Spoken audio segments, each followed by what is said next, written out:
Welcome to Greenhouse Grower to Grower, the podcast where we talk to growers from across the greenhouse industry about market trends, innovation, their biggest challenges and opportunities, and more. I'm Brian Sparks, editor of Greenhouse Grower. In early July, Joche Smith Jr. was named president of Costa Farms. Smith succeeds his father, Joche Smith Sr., and will oversee day-to-day operations across Costa's domestic and international business units and lead strategic initiatives that position the company for continued growth. I recently caught up with Joche to talk more about his background, consumer trends shaping the plant industry, and the biggest opportunities and challenges facing both Costa Farms and the floriculture market. Here's our conversation. I want to talk, before we get into your new role at Costa Farms and some of the things that you'll be working on, I want to dig into your own background and kind of talk about how some of your previous roles and responsibilities kind of led you and prepared you for this new role. Yes. So look, I can go into my story and I can kind of give you a little bit of my background, but I have to start off by saying that I don't think that anything that I could have done or anything that I did, prepared me for what we've, as an industry and specifically here at Costa have experienced over the course of the last 3 years. I mean, it's Yeah. just been an unbelievable, an unbelievable ride. But Yeah. so going back for me, so I was actually never, my parents have been involved in the business for 31 years. I was never going to join the business. So they made it very clear for me and my brothers that that was kind of off the table given that it was going to be a fourth generation deal and things kind of were just complicated from a family dynamic standpoint. Sure. So, I grew up and everything not assuming that I was going to be part of this. And so I'm a mechanical engineer, like that was that's what I majored in undergrad. And I went into management consulting right out of undergrad. So I worked with several retailers at that point, and a lot of that experience has helped me and translated into some of the things that I do today. But again, I had never connected those dots beforehand.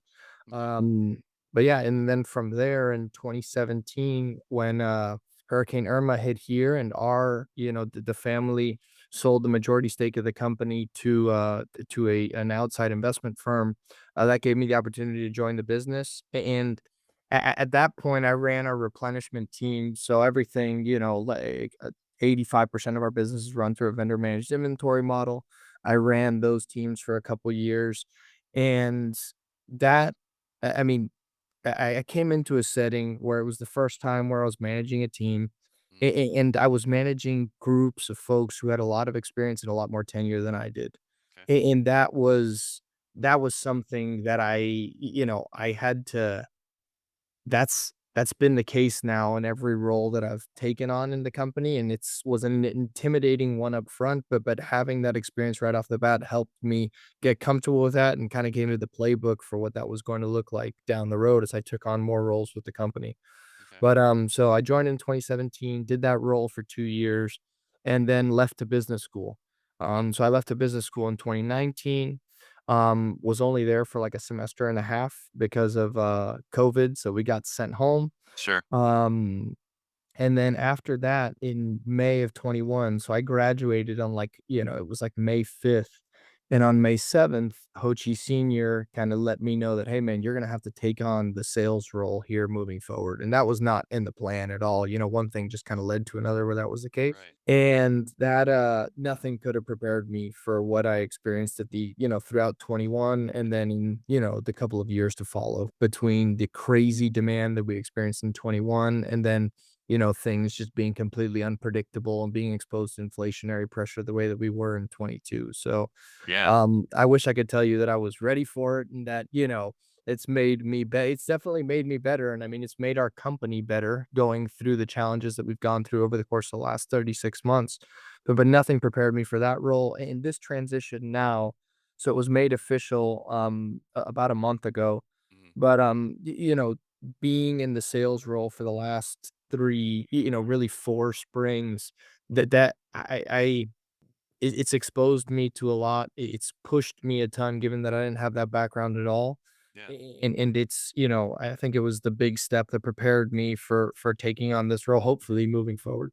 Yeah, well, and imagine that there's no better way to learn quickly than jumping into the fire right away. And as you said, talk about a turbulent time. Anytime I have a conversation with growers, we talk about the last 5 years. It's, what does a normal year even look like? What is a normal year? Yeah, that is the quote as we try to forecast in this building, like, "Well, go back to the last normal year." What do you mean? You know?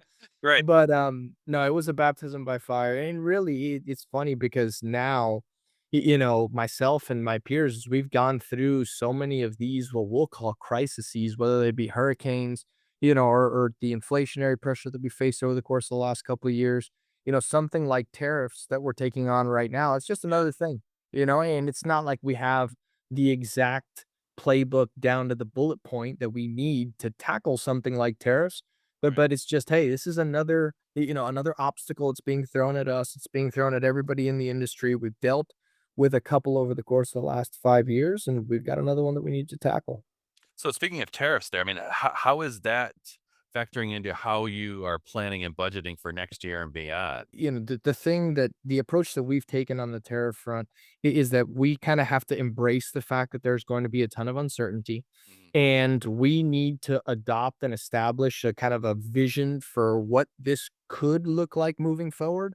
Yep. Assume we live in that world, and until we get different information, act on what our vision for the world is going to be. Sure. So, I mean, look, our plan moving forward is we're trying to mitigate as much of the tariff impact as possible. That there's only so much of that we can do, but we know that the consumer, and I'm sure we'll talk about this more broadly, but that the end consumer right now is in a in a tough place. Okay, they're in a place where the consumer that's going to retail, participating in the category, they're seeking value in a huge way. So that we know that the answer can't just be to increase our prices on everything that's exposed to tariffs. So we're doing everything that we can to change country of origin on some things. We're doing everything that we can to change our offerings to reduce our tariff exposure. And there's going to be some things that, it's just not economically viable to continue to do them moving forward, given the tariff landscape today.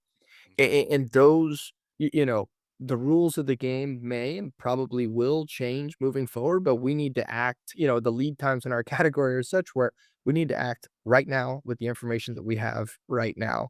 Yeah. And that's I feel like all we can do. And like I will tell you, and I hope that we get an opportunity to talk about it. Mhm. But our team here has done a fantastic job, reacting over the course of the last couple months to everything that's been thrown at us from a tariff standpoint. We've joked in this building that, like, man, couldn't they have, couldn't Liberation Day or whatever, couldn't that have taken place in like September when things were quiet? Of course they're gonna throw this at us in April, Right. But yeah, it's like we're really proud of the team. We're not going, it's we're not going to mitigate everything, Mhm. but we really feel like we're setting ourselves up, to do as best we can given the hand that we're all as an industry being dealt. Yeah. Well, and you talk about your team there, and to me, that's always been one of the strengths of a company like Costa is, the ability to adapt quickly to what's happening, whether it's responding to something like tariffs or inflationary pressure, but also looking at, what the consumers are looking for, how they shop, what they're shopping for, and being able to quickly adapt and say, okay, this is a category that is emerging quickly. And I know we've seen a lot of that during the pandemic. Whereas this is the category that's starting to fade out. So here's how we're going to respond and do so in a relatively quick manner. Can you kind of talk about how you guys approach that and keeping up with what consumers are looking for? Yeah, look, that's a good question. You're right. I mean, our team on the commercial side of our operation is hyper focused on making sure that we deliver on what it is that consumers in this space want. And I think you alluded to it some, but we're no longer dealing with a homogenous consumer set, right? Like we have very different consumers between the people that we attracted during the COVID timeframe, the people who've been participating in the category forever, and some younger folks that are entering the space. But I mean, look, for us, to me, there's two things to think about on this front. Sure. One is delivering on the actual product that people are looking for, and then the second one is delivering, like, meeting them where they are with respect to how they shop and how they get information. So on the first front, Our R&D team, I my hats off to them, and we're very proud of the work that the team has really put forward over the course of the last couple of years. Yeah. They're very plugged in to what feedback we're getting from the end consumer about our current offering, about things that we don't include in our offering today. And our stated goal when it comes to our offering is that, especially on things that we can control more, like on the house plant, on the blooming tropical side of the business. Sure. I'm telling our team all the time that, hey, look, 5 years from now, I want this offering to look completely different than it looks today Yeah. because it's better, for the end consumer because they can care for the product easier. It's solving a need for them that they have now and defining what those needs are. Our marketing team has done a great job in bringing those insights to bear and kind of having that be the first step in the product development process. Okay. But to me, that's one piece. The other piece, is kind of making sure that we understand how people are interacting with the category and meeting them where they shop and where they take in information. And this has been a complete change, for me, but more broadly for the company, where our digital presence and our branding efforts, were very that they were an afterthought, going back 3 years ago. Right. And that's now a core part and a core question that everybody asks ourselves here is, as we develop new programs, as we roll out new products, is what can we, how are we going to convey the message and the value proposition to the different groups of consumers that we serve? And that to me, has been a big change, and we've kind of set up our team in a way where we can execute on that because that idea sounds fantastic. And obviously, ideally, you want to be responding to and meeting people where they are. But our team, has executed or has started to execute on being able to do that, and we're really proud of the work that they've done. Yeah, well, I remember I had a similar conversation with somebody else on our team about a year ago at this time talking about that. We focused a lot on the e-commerce side of things, which is how relatively quickly, it sounded like, built this e-commerce program that, today is kind of a model for what the industry can be doing to, as you said, hit consumers, reach out to consumers where they are instead of, forcing them to come to you. You're going to go find them where they are and deliver something that they're looking for immediately. It sounds great, and I'm sure the interview that you did a year ago painted a pretty awesome picture, but just to be clear too, it has not come without its challenges and without its black eyes. Yeah. It's a fundamentally different business model that requires, different capabilities that the rest of our business doesn't frankly rely upon. So we've learned a ton and we're not perfect for sure, but it's we are committed to making sure that we continue to roll out and develop that capability. Well, and to grow as a company, you've got to be a risk taker as well. You have to try things, and some things are going to work, some things might not work, or you see that, okay, this is going to work, but if we just kind of tinker with our approach to it to make it better, make it work for us, I would imagine that's an important strategy as well. Going back from 2021 to 2022, in terms of talking about risks broadly, we've learned our fair share and been fed our fair share of humble pie over the course of the last couple of years with respect to appetite for risk. But yeah, we are going back to the point that I made before. Yeah. We are convinced, from a commercial standpoint, that if our offerings, look the same today as they do 10 years from now, if the way that we do business from an operations standpoint does not evolve from now, to 10 years from now, like that's not an acceptable outcome.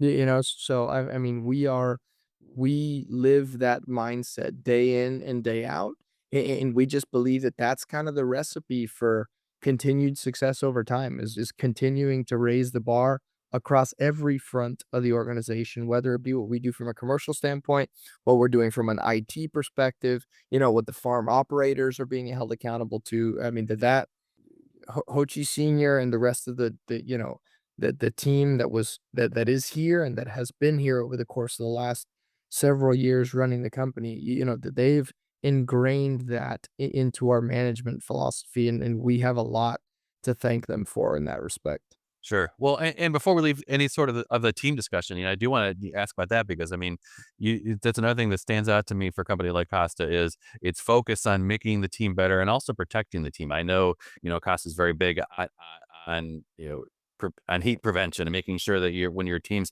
out in the field or out in the greenhouse to making sure they're protected at all times. Can you kind of talk about how that mindset goes through the entire company in its full leadership? Yeah, look, I think that it comes down and again, I think that we have, you know, Joche Sr, Maria, my mother, and so many other people who kind of over the last 30 years have laid the foundation for what the culture of the organization has kind of turned into. But I mean, whether it be things that we do for the folks, outside that work with us day in and day out, Mhm. or what whether it is, commitments that we make to grow our people internally here, whether that be on our sales team, IT team, what have you. Like to me, all of those efforts come back to the fact that we try to do what's right for our team. We want our teams here, and we feel like if we as a leadership team can deliver on doing what's right for folks, not just through the lens of what's right for them to make them more productive or a better employee. It's what's right for them, in terms of how are we going to make them feel happy and proud about the value that they bring not just to the company, but to their families back home. If we deliver on that, this is just a better place to work. This or anywhere is a better place to work. Yeah. And to me, that's what so much of this comes down to. We look at everything through that filter of man, like we just what is the right answer here for the team and for the person, not just hey, what is the best and most optimal outcome for the company's financial performance. And sure, again, for us, we measure our success over long periods of time. We're not, obviously we're obsessed with, and have a winning culture here. We want to win day in and day out. But we know that the company's been here for 61 years. We have several generations of folks to thank for putting us, in the position that we are today. And we feel like we're charged with making sure that the company is for another here for another 60 or 100 years. So that doing right by every stakeholder group in the company, that we feel like that's going to be impossible without taking that approach. Yeah. Well, and you talked before about, working with multiple generations of plant consumers, and internally you've got that as well, where you've got, I was at a panel at Cultivate earlier this month where, the talk was, this is really the first time that you've really got four generations all working within the same company. And so trying to balance, how a baby boomer or a Gen Xer, how they collect information, how they, put out information, how they communicate, and then, converse that with Gen Z and millennials. How have you approached that as a company, making sure that, you've got the right communication tools in place internally with your team, knowing that, there's so many different generational differences today? I can tell you that when it comes to employing technology to target and communicate with these different groups, like this is not necessarily my area of expertise or our leadership team's area of expertise. Like this is like again, this is one of those capabilities that was not fundamental to the success of the company in the first 61 years. And now we do believe that this is fundamental to the success of the company moving forward. So, to me, this goes back to making sure that we bring in the right talent and empower them to be able to execute on those objectives. And I think that you interviewed the interview that you alluded to here just a little while ago. You interviewed our head of marketing, Mari Carrasquillo, Yes. and she's put that team, and she's reframed how the whole company thinks about delivering a message to these different groups of stakeholders. And that's put us in a position where we're learning a ton. It's making us uncomfortable because again, we're operating in ways that are different than how we've had to operate in the past. Yeah. But that team, we're really proud of the work that they've done and they've delivered a ton of value by, you know, by changing our approach to not just a customer centric approach like the retailers, but making us more consumer centric as well. Okay.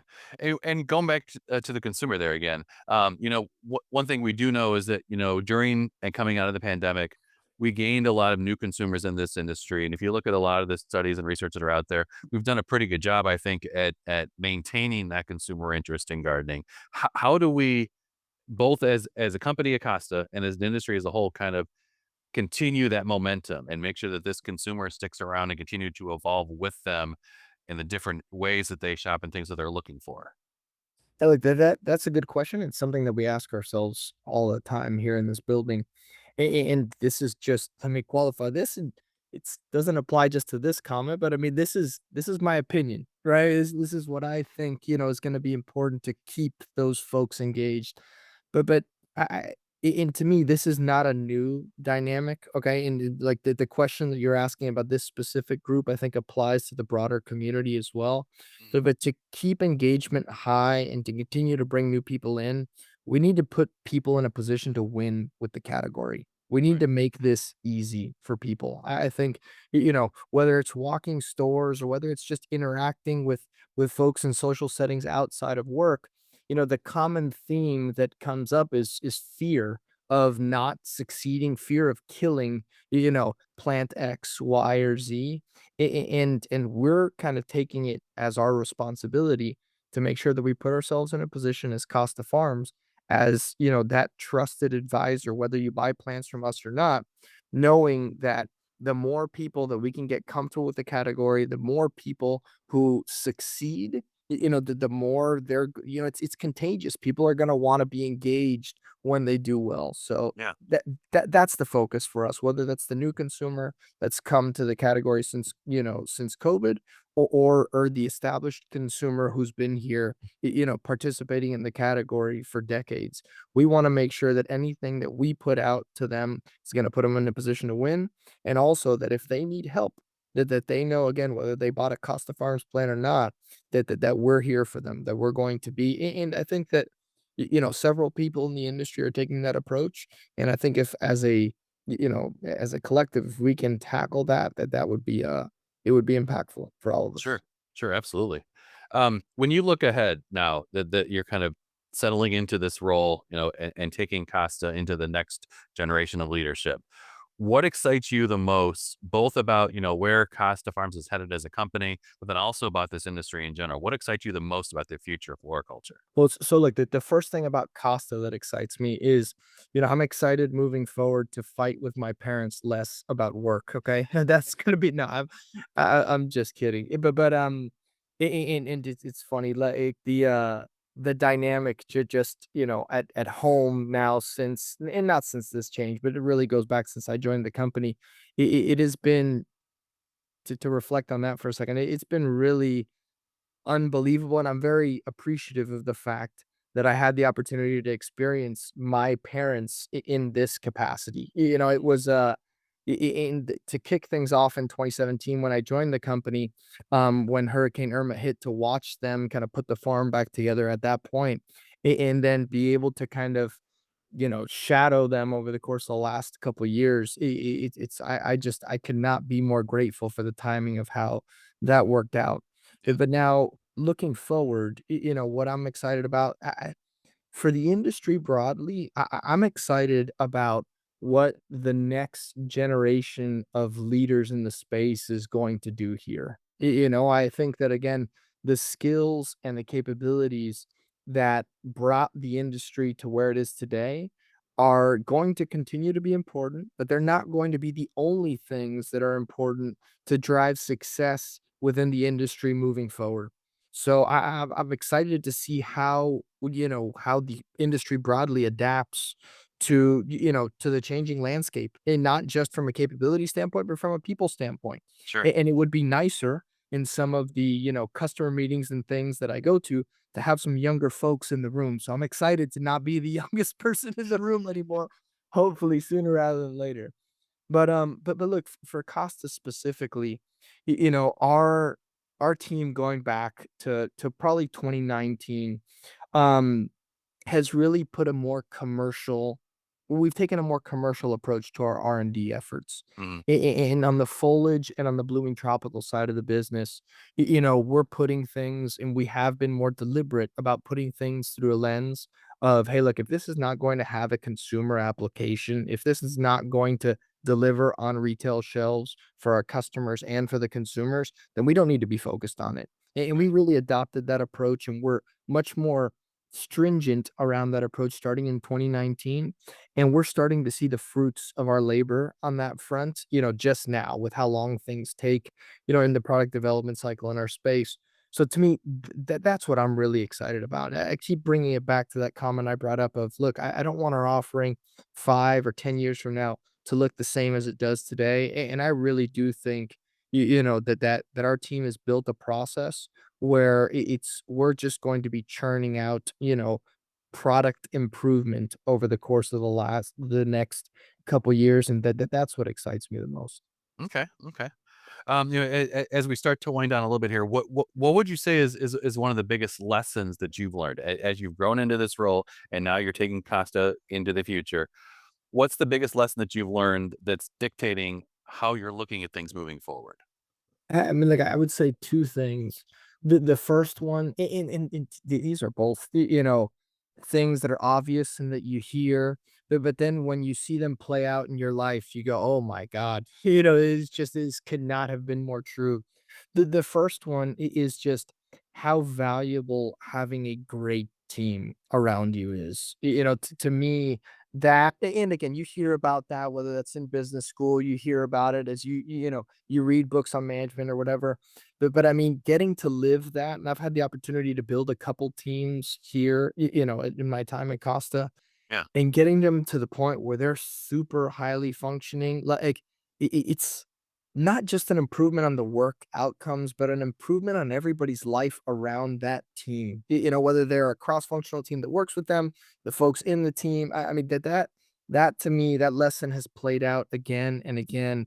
And again, I give a ton of credit to Joche Sr, to Maria, my mother, for holding us all to a very high standard and making sure that, the teams that we do build, that they deliver at a very high level. So that to me was kind of big lesson one. And I feel like there's a responsibility on my shoulders and on our leadership team's shoulders moving forward to continue to build kind of industry leading teams throughout every part of our company.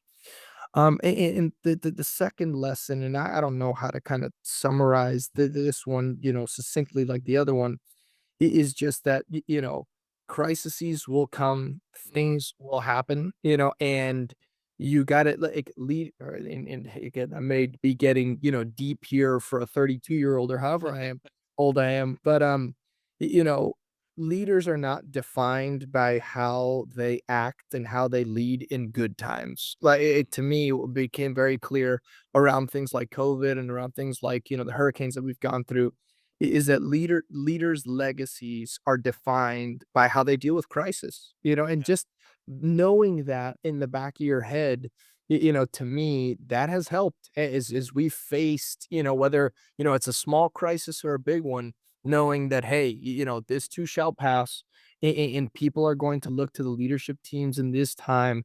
We need to make sure that we're setting the example for how we want everybody to operate during this time. And that lesson is, again, I'm very, very blessed to have had the opportunity to watch my folks and a lot of their peers define their legacies through crisis, and that's a lesson that I feel like we have the responsibility to live on here moving forward, as part of the leadership team in the company.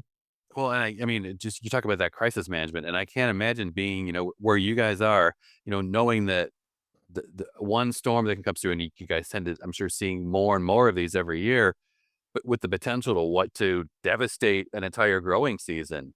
And just knowing, being able to track, okay, maybe this week this storm might be close to us. Where's the next one going to come from? How are we going to respond quickly to that? That's definitely crisis in action right there.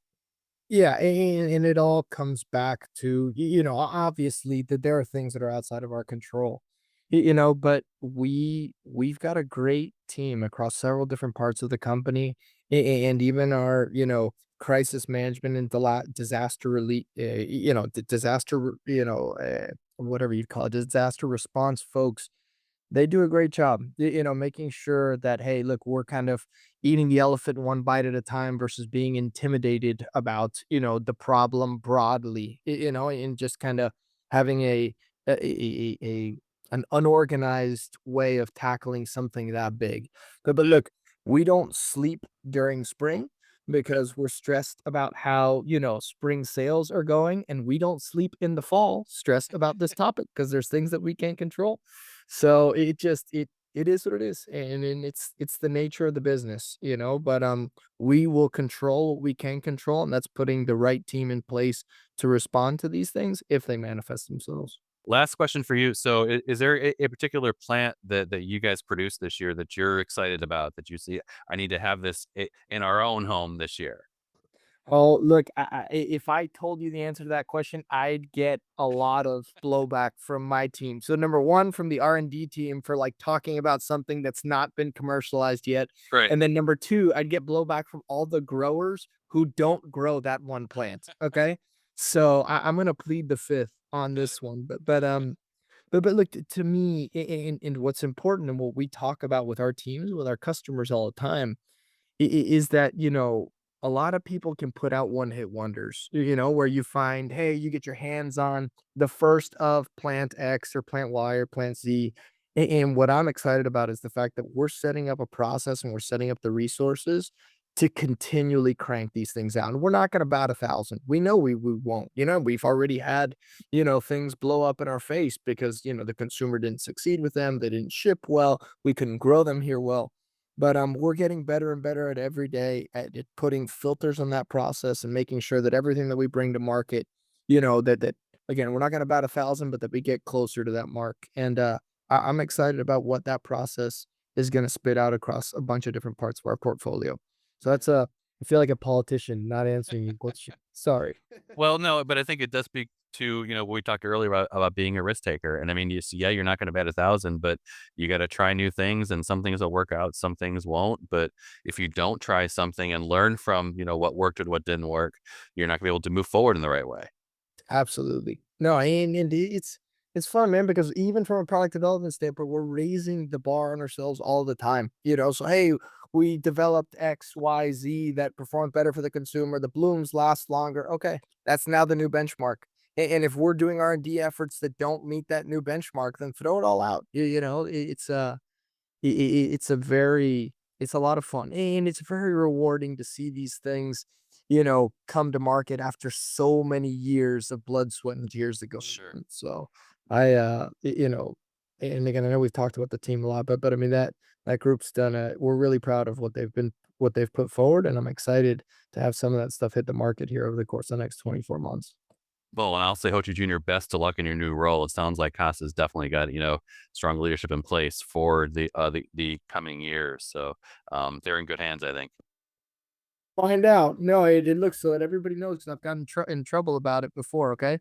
This does not mean that Hochi Sr. is retiring. All right, he is staying on as CEO, just to make that clarification. Yep. But look, I appreciate you, taking the time today. I appreciate, what you guys do for the industry. And if there's anything that you guys, help you need from us or whatever, please don't hesitate to reach out. Thanks for joining us. You can learn more at greenhousegrower.com. Please subscribe to this podcast wherever you listen, and please leave us a rating, as it helps other podcast listeners find the show.